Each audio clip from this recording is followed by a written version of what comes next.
మల్లన్న సాగర్ నిర్వాసితులకు పరిహారం ఇచ్చే అంశంపై వివాదం రేగడంతో ఈ అంశంపై సీఎం కేసీఆర్ స్పందించారు. 2 విధానాల్లో రైతులు ఎలా కోరుకుంటే అలా పరిహారం ఇస్తామన్నారు సీఎం. పూర్తి వివరాలు మా కరెస్పాండెంట్ సోమగోపాల్ అందిస్తారు.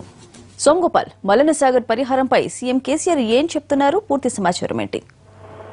గత కొన్ని రోజులుగా మల్లన్న సాగర్ రిజర్వాయర్ భూ సమీకరణ విషయంలో నష్టపరిహారం సరిగా లేదని రైతులు, ముఖ్యంగా ఎవరైతే నిర్వాసితులు అవుతున్నారో వాళ్ళంతా ఆందోళన చేస్తున్నారు. అక్కడ ప్రాజెక్టు దగ్గర అలాగే హైదరాబాద్ లో కూడా సమావేశమై తమ డిమాండ్లని ప్రభుత్వం ముందు ఉంచారు. అలాగే విపక్షాలు కూడా ఆ నిర్వాసితులకు బాసటగా నిలిచాయి, వాళ్ళకు అండగా నిలబడ్డాయి. ఈ రోజు టీడీపీ కూడా 48 గంటల పాటు దీక్ష వారికి మద్దతుగా చేస్తున్న నేపథ్యంలో, మరోవైపు కాంగ్రెస్ పార్టీ కూడా దీక్ష చేస్తామని ప్రకటించిన నేపథ్యంలో ప్రభుత్వం దీనిపై ఒక క్లారిటీ ఇవ్వాలని నిర్ణయించింది. ముఖ్యమంత్రి తొలిసారి ఈ అంశంపై స్పందించారు.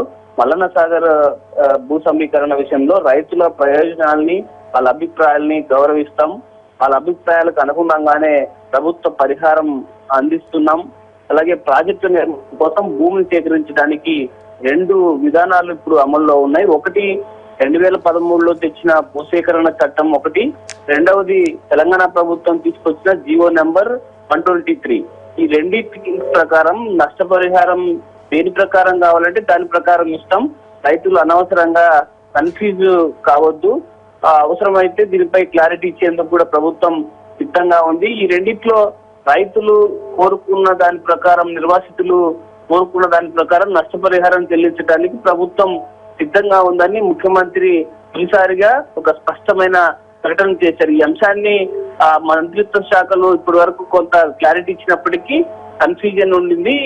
విపక్షాలు దీన్ని ఒక ఇష్యూగా చేస్తున్న నేపథ్యంలో ప్రభుత్వం, ముఖ్యంగా ముఖ్యమంత్రి స్వయంగా దీనిపై స్పందించారు. స్వాతి.